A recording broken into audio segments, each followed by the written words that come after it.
So CBS Sports released an article. I think it's talking about the top 30 franchises in the league, right? I mean, not franchises, front offices in the league right now. Number one, they got Oklahoma City Thunder. Understandable. The Thunder has topped every set of these rankings we publish, blah, blah, blah, blah. Yeah, where they draft. I mean, he has some misses. Sam Presti has some misses, so the Thunder for off does have some misses. But I will say, yeah, they're still number one. And the pickup for Jeremy Kane was nice as well. Boston Celtics number two. Yeah, I can see that. I can see that. That's not a bad ranking. Houston Rockets number three. I can also see that. I mean, this is going well. I thought there was gonna be some misses. So far, there's not been really misses. I'll say my top ten will be Spurs, Houston. I mean, not top ten, top five. Thunder, not in order. Just me naming them. Washington, and I like what Denver's doing. I'll say that was my top five. Like really good front offices. Yeah, the Spurs. I can understand them. Okay, remember the whole you can be lucky, both lucky and good.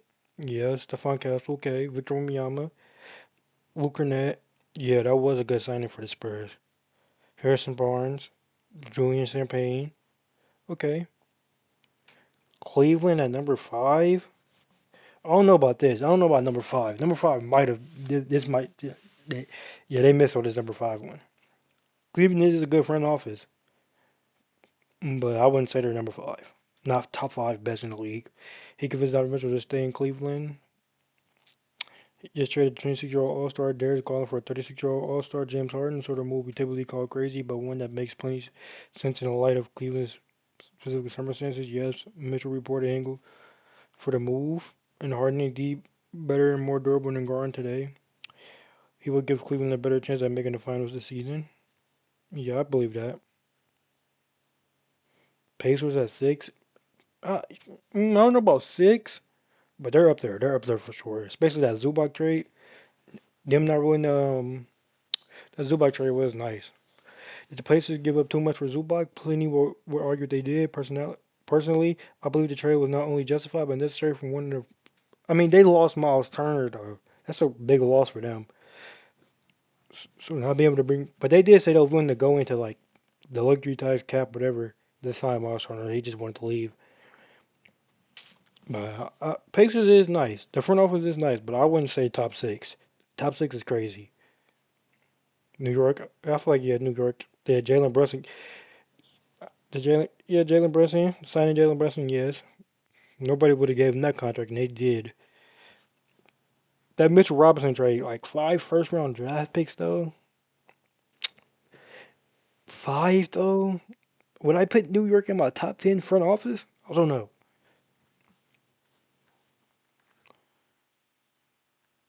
That Mikael Bridges, I guess they felt like it was worth it. I don't know about getting a five for him. And that Carl Anthony Towns trade was pretty nice as well. Utah Jazz, yes, I feel like Utah Jazz have been going crazy. Utah Jazz is definitely in my top 10.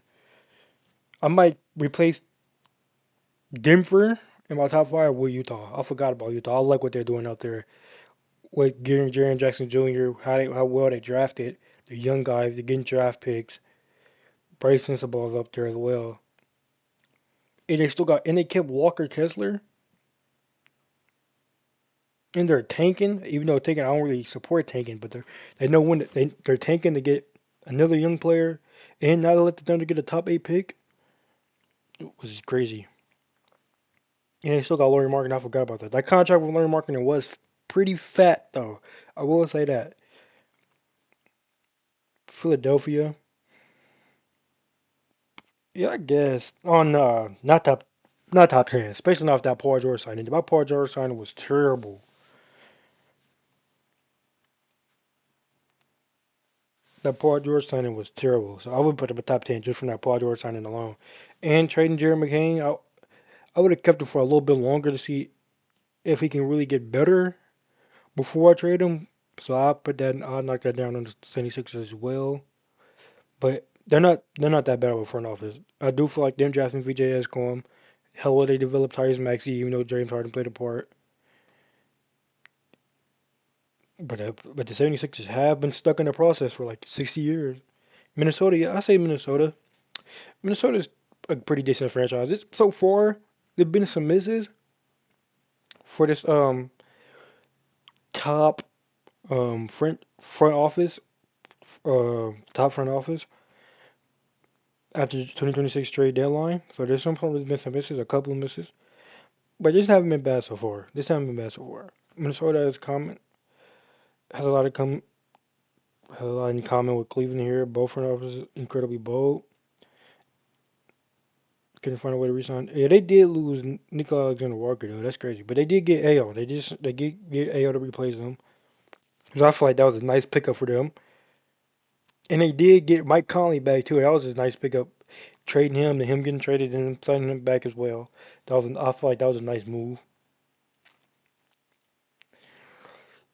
The decision to trade a lightly protected swap and an unprotected first pick in the future for Robert Dillingham was a good risk in theory, but in practice, yeah, I'm not gonna lie. Rob Dillingham.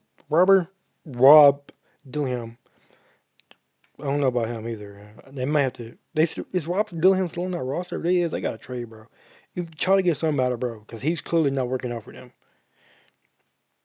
Memphis Grizzlies. Hmm. I don't know about Grizzlies top 11. The jaw situation not really on them. Jaw did tank their his own trade value, so the Grizzlies didn't really tank that for them.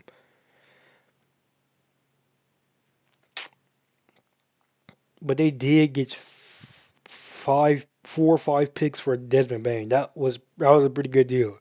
I'm not gonna lie, I say they're top 11 for sure. Top 11, top 15. That Desmond Bain deal was pretty good. Their Duncan deal.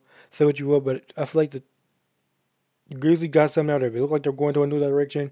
They want to get draft capital, and the Grizzlies got something out of Jared Jackson Jr.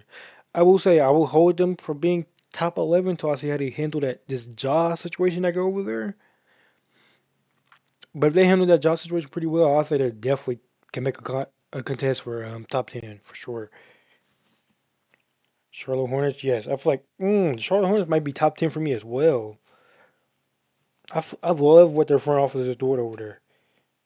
And Con Canepa, too, is balling out for them as well. Uh, I'm a, I don't know about top 10 for Charlotte. I know they're close, though. They're close. I got to see what else they do with their situation over there as well. Atlanta Hawks, yeah, I'll say, yeah, top 15, though. I don't know about top 15. I'll say top 15 for sure for the Hawks. Yeah, this so far hasn't been really bad. Wait, I'm lying my ass off. I have not yet to see Washington, bro. Washington, they drafted good. They know how to get draft capital. They know when to trade draft capital, and they're building a solid team over there with Trey Young, Andy Davis, and still keeping a lot of young guys. Why is Washington not top 13? I want to see where they rank Washington. I was trying to praise this list for being decent until I seen Washington is not top 13. Atlanta, yeah, I feel like they're doing decent. Know how to keep young guys when they offer contracts. Know how to get off strong contract. Miami Heat at 14 is crazy. I'm sorry. No. Brooklyn Nets, yeah, I sit it up there. Draft capital. They know how to keep a lot of money off their books where they can still offer some money to other players. Really young. They know what they're doing. Detroit Pistons might be top 10 for me as well. I'm honestly putting Detroit Pistons top 10. How they built that team and how nice that team is amazing. I love what the Detroit doing over there. Golden State Warriors over Golden State Warriors front office over the fucking Washington front office is insane. It's insane.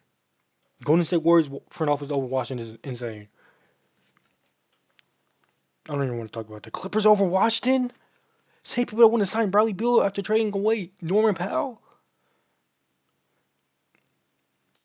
Holy hell! Over Washington. Same Clippers team that barely has a future right now as we speak. And I'm a fan of the Clippers. I love the Clippers. Portland's up there for sure. I'll say Portland front office is better than the Warriors and the Clippers front office. How they handle that Damian Lillard trade, and then how they develop young guys, what young guys to go trade for, and then also getting Drew Holiday, then re-signing Damian Lillard once he got waived. I like that out of them. I'll say they're better than Warriors in the Clippers front office. Denver? Are we really putting Denver this low? I love what they did with that team in the offseason. Let me see what they say for Denver. Trading away Michael Porter Jr. gave Denver the deepest roster of the Jokic era, in case they just went 10-6 in their last 16 game stretch without him. Valanciunas is the best backup center they ever had. Tim Hardaway Jr. is probably having the best season amongst all players who signed for the very minimum last offseason. Two-way signing Spencer Jones, best player, blah, blah, blah, blah, blah.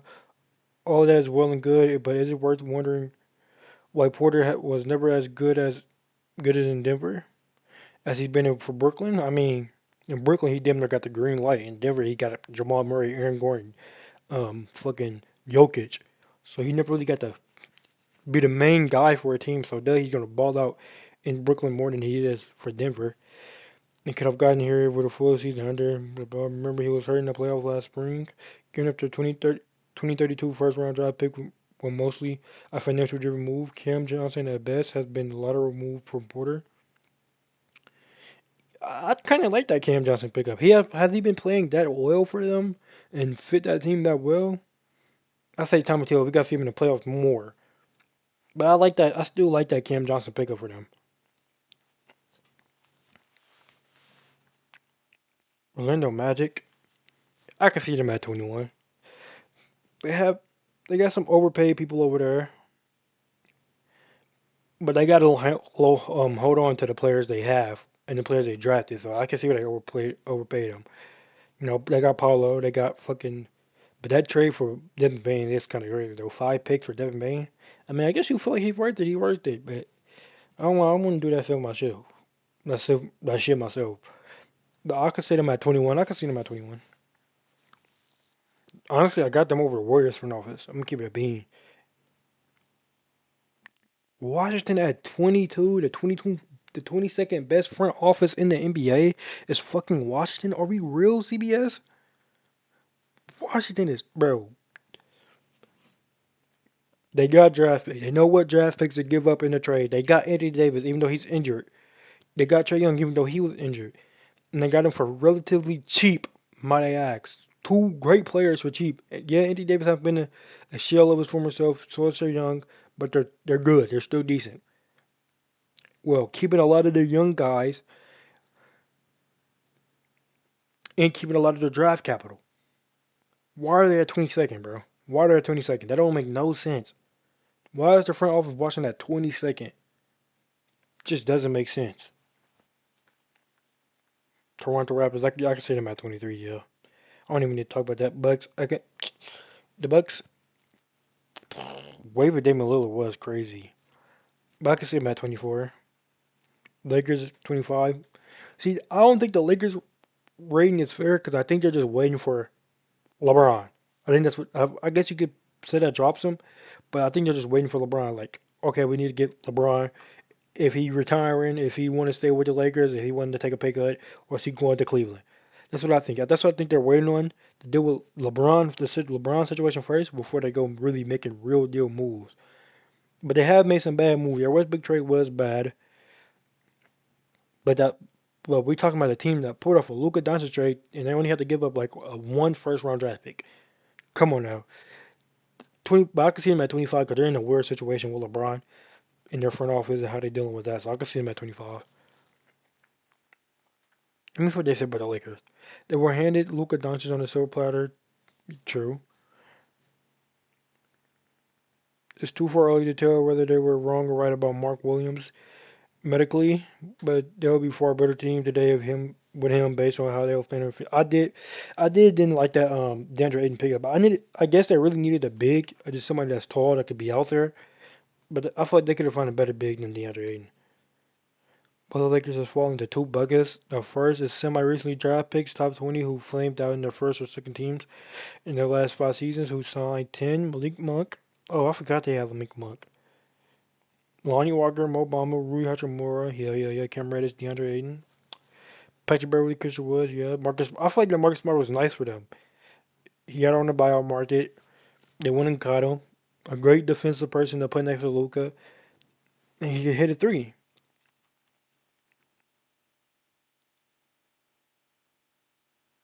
The point is how poorly the Lakers manage their resources. They let good, young, and most importantly, cheap players out of the door. Yet they consistently miss on big additions. The last two first round picks were Jalen Hood and Dalton Connect, both whiffs. I mean, are we calling Dalton Connect a whiff? I guess. The last five mid-level exceptions have gone to Montrezl Harrell, Kendrick Nunn, Lonnie Walker, Gabe Vincent, and the last season was split between Aiden and Jake Lavera. Yikes. Rob Pelinka has traded a first-round pick for Dennis Schroeder and let him go in free agency a year later.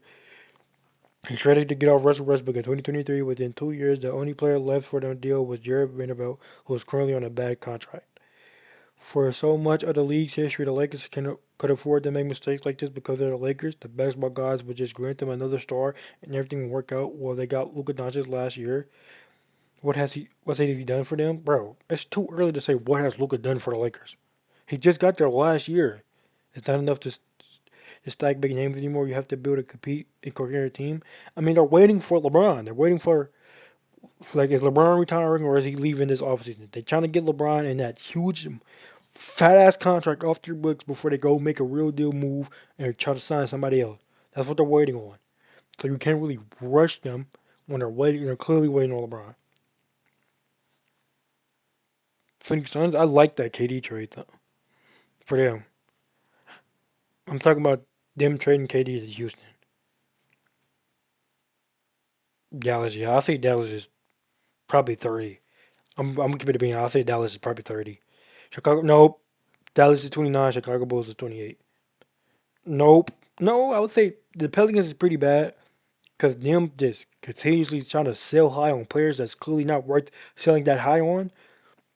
It's fucking insane. They want 2K trades for their players, which is crazy.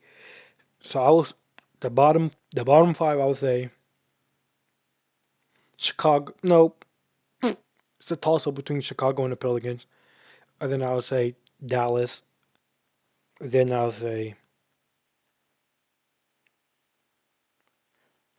this. No, I don't want to say the Suns. Then I would say probably Toronto.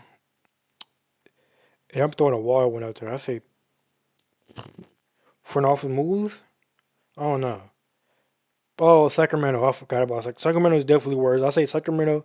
Then it's a toss up between the Pelicans and Bulls for the second worst front office. Then Dallas.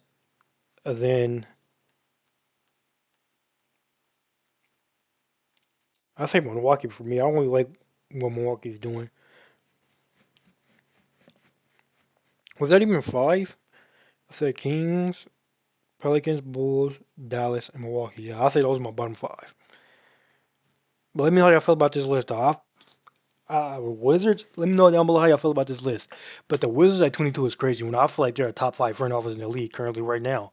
With the trades they're doing and the draft players they got and the draft capital they got, I feel like they're definitely a top five front office.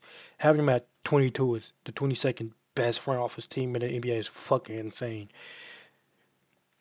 But other than that, I'll say this is a fairly decent ranking. There's some things I'll switch up about it, but I wouldn't say it's bad for say. Let me know how y'all feel about this though.